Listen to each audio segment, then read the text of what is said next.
সোমেশপুর গ্রামে একটি মাত্র মুদি দোকান ছিল, যেখানে নাকি একসাথে চাল, ডাল, নুন, চিনি, তেল সবকিছুই পাওয়া যেত। মুদি দোকানদার নগেন বাবু খুব ভালো মানুষ ছিলেন, তাই তার দোকানে সবসময় সবাই কেনাকাটা করতেও স্বাচ্ছন্দ্য বোধ করতেন। নগেন কাকা, আমায় 2 কেজি চাল দাও তো। দিচ্ছি বাবু দিচ্ছি, দাঁড়াও। এই নাও তোমার 2 কেজি চাল। বলছি কাকা, এখন কিন্তু আমি তোমায় চালের দাম দিতে পারবো না, পরে দিয়ে দেবো ক্ষণ। আসলে হাতে বেশি টাকা পয়সা নেই তো। সে ঠিক আছে, আমি তোমায় এখন দাম দিতে বলেছি নাকি? মাসের শেষে যখন আমি গঞ্জে মালামাল আনতে যাই, তার আগেই বাকি সব চুকিয়ে দিলেই চলবে, নইলে তখন যে আমি মালামাল আনতে পারবো না, আর তোমাদেরকে সারা মাস বাকি খাওয়াতেও পারবো না। তুমি কোনো চিন্তা করো না কাকা, তুমি গঞ্জে মালামাল আনতে যাওয়ার আগেই আমরা যে যার যার বাকি সব চুকিয়ে দেবো। তুমি সারা মাস আমাদের বাকি খাইয়ে যাও, উপকার করো, আর মাস শেষে আমরা তোমার বাকি চুকাবো না। তা কি করে হয় বলো? এভাবে নগেন মুদি গ্রামের মানুষের সুখে দুঃখে পাশে থাকে, আর তাই গ্রামের সব মানুষও তার দোকানেই কেনাকাটা করে আর তাকে খুব ভালোবাসে। এক সময় নগেন নামের ওই মুদি ব্যবসায়ী ভীষণ অসুস্থ হয়ে মারা যায়। এতে করে পুরো গাঁয়ের সবাই ভীষণ কষ্ট পায় এবং তাদের কপালে চিন্তার ভাঁজ দেখা দেয়। অবশেষে সবার চিন্তার ভাঁজ দূর করে নগেন মুদি দোকানদারের ছেলে রমেন তার বাবার ব্যবসাটা নিজের কাঁধে তুলে নেয়। এই যে শোনো, বাবার ব্যবসা কাঁধে তুলে নিয়েছো বেশ ভালো কথা, কিন্তু বাবার মতো অত দয়ালু হতে যেও না কিন্তু। লোকজনে নয়তো বাকি কে কে তোমার ফতুই করে ফেলবে, বুঝলে তো? তোমার বাবা সারা জীবন পারে না তো লোকজনকে সবকিছু পরিমাণে 100 গ্রাম কি 200 গ্রাম বেশি বেশি করে দিয়ে দিয়েছে। ও ভাবে দিলে কি আর ব্যবসা টিকবে নাকি? ব্যবসা তো আমাদের লাটে উঠবে গো। তুমি যে কি বলো না বউ, আমি কি আর আমার বাবার মতো বোকা নাকি? তুমি দেখবে আমি কিভাবে ব্যবসাটা করি। আমাকে কি পাগলে পেয়েছে নাকি আমি লোকজনকে পরিমাণে কম সারা বেশি দিতে যাব? আর শুনে রাখো, আমার কাছে কেউ সারানা বাকি চাইলেও পাবে না, নগদ পয়সা দেবে তবেই আমার দোকানের জিনিস পাবে। ঠিক আছে, এসব কথা যেন তোমার মনে থাকে। তখনই রমেনের মা সেখানে চলে আসে। বাবা রমেন, ব্যবসাটা কাঁধে তুলে নিয়েছিস, আমি বেশ খুশি হয়েছি। তুই তোর বাবার আদর্শকে মনে রেখে ব্যবসাটা করিস, কিন্তু বাবা দোকানের খদ্দের হলো লক্ষ্মী, আর সেই লক্ষ্মীর মন শুকিয়ে চলাটাই একজন দোকানের কর্তব্য বাবা। তোমায় ওসব কিছু আমাকে বোঝাতে হবে না মা, আমি তো আমার বাবাকে সারা জীবন ব্যবসা করতে দেখেছি নাকি? বাবার সাথে 2-4 দিনে তো দোকানে বসেছি এ পর্যন্ত। এইসব নিয়ে তুমি কোনো চিন্তা করো না, আমি ঠিক আমাদের দোকানটা চালাতে পারবো। এবার আর কথা বাড়িয়ে আমার সময় নষ্ট করো না তো, বেশ বেলা হয়েছে, এবার গিয়ে তো দোকান খুলতে হবে, তাই না? হ্যাঁ হ্যাঁ বাবা, তাই যা। এরপর রমেন তার দোকানে চলে যায় এবং সে দোকানে গিয়ে তার মুদি ব্যবসা শুরু করতে না করতে লোকজনের সাথে খারাপ ব্যবহার করতেও শুরু করে দেয়। কেউ বাকি চাইতে আসলে তাকে 2-4টে গালমন্দও করে দেয়। ও রমেন দাদা, রমেন দাদা, তুমি আমায় একটুখানি হলুদের গুঁড়ো ধার দাও না গো। বাড়িতে একটু হলুদ নেই যে রান্না করে খাবো। আমি বলছি তো, মাস শেষে তোমার বাকি টাকা আমি চুকিয়ে দেবো গো। তোমার বাবা যখন দোকানে ছিলেন তখন তো আমরা এভাবেই তার কাছ থেকে বাকি নিতাম গো। সে তখন বাবা ছিল, বাবার কাছ থেকে যেভাবে বাকি নিতে পেরেছো নিয়েছো, আমার কাছে এসব চলবে না। আমি কাউকে সারানা ধার বাকি দিতে পারবো না। তুমি ধার না দিলে কোথায় যাবো বলো তো দাদা? এই গায়ে একটি মুদি দোকান ছাড়া তার কোনো মুদি দোকানও নেই। ঠিক আছে, আমি দেখছি কি করা যায়। কারো কাছ থেকে কটা পয়সা ধার করতে পারলে তবে তোমার দোকানে এসে হলুদ নিয়ে যাবো ক্ষণ। এই কথা বলে মহিলাটি সেখান থেকে চলে যায় এবং সে একটু বাদে কটা পয়সা হাতে করে আবার সেই দোকানে চলে যায়। দাও দাদা দাও, এই কটা পয়সা পেলাম গো। এই কটা পয়সা যতটুকু হলুদ হয় ততটুকু অন্তত আমাকে দাও তো। আপাতত আজকের দিনটা অন্তত রান্না করে খাই।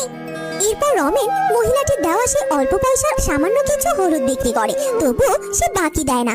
এভাবে রমেন ব্যবসা করতে থাকে। দিন দিন তাকে সবাই এক কিপ্টে ব্যবসায়ী নামে চিনতে থাকে। সে কারণে লোকজন তার দোকানে আসা কমিয়ে দিতে থাকে। একদিন সকালে, বাবা রমেন, সকাল সকাল না খেয়ে চললি কোথায়? আহ মা, দিলে তো পেছন থেকে ডেকে। ভাবলাম হাসি মুখে দোকানটা খুলে কিছু জিনিসপাতি বিক্রি করে আসি, তা নয়, পেছন থেকে ডেকে দিনে শুরুতেই একেবারে অমঙ্গল করে দিলে আর কি। ওসব মঙ্গল অমঙ্গল টঙ্গল বুঝি না রে বাবা। সে তুই যেখানেই যাস বাসি মুখে বাড়ি থেকে বের হতে আছে নাকি, তাই আর কি ডাকলাম তোকে বাবা। হ্যাঁ হয়েছে হয়েছে, এবার আর কি বলবে সেটা বলো তো দেখি, আর সময় নষ্ট করো না আমার। শোন বাবা, বাসি মুখে দোকানে যেতে চাইছিস যা, দোকানে গিয়ে কটা বেচা কেনা হলে তো সংসারের জন্যই মঙ্গল, তা তো আমিও জানি।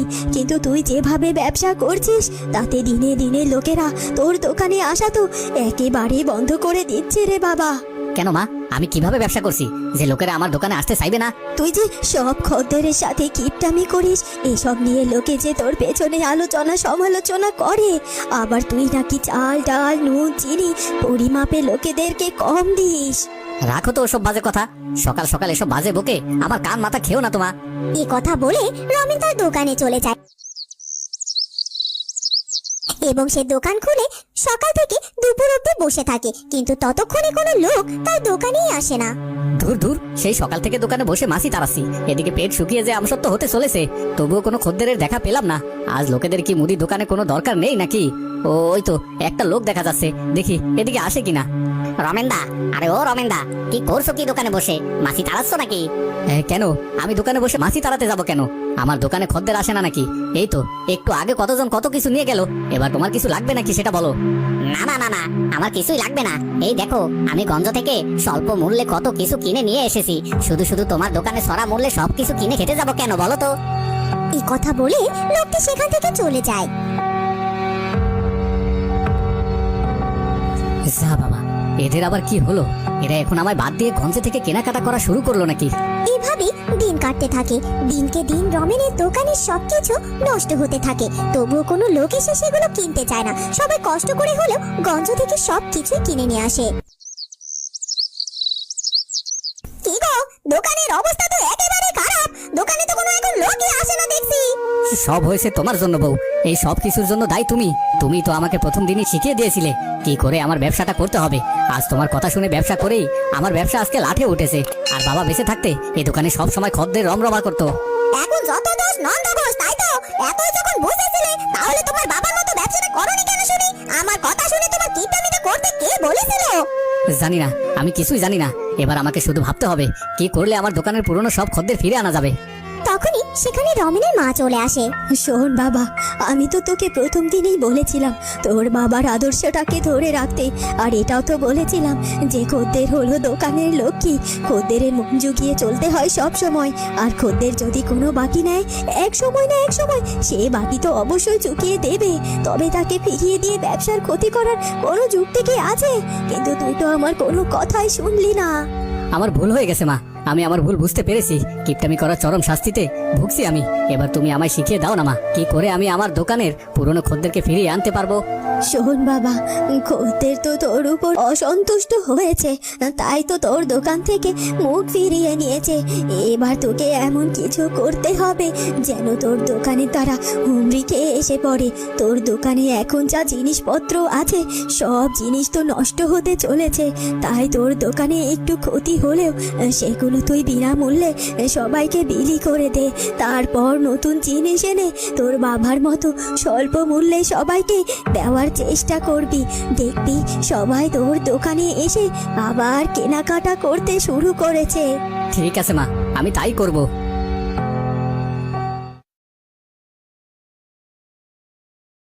এরপর রমেন তার মায়ের কথা মতো কাজ করে এবং তারপর থেকে সত্যি সত্যি রমেনের দোকানে অনেক অনেক খদ্দের আসতে শুরু করে এবং রমেনও তারপর ভালো হয়ে যায়। সে তার কোনো খদ্দেরের সাথে আর কখনো খারাপ ব্যবহার করে না। তো বন্ধুরা, কেমন লাগলো আমাদের আজকের গল্পটি?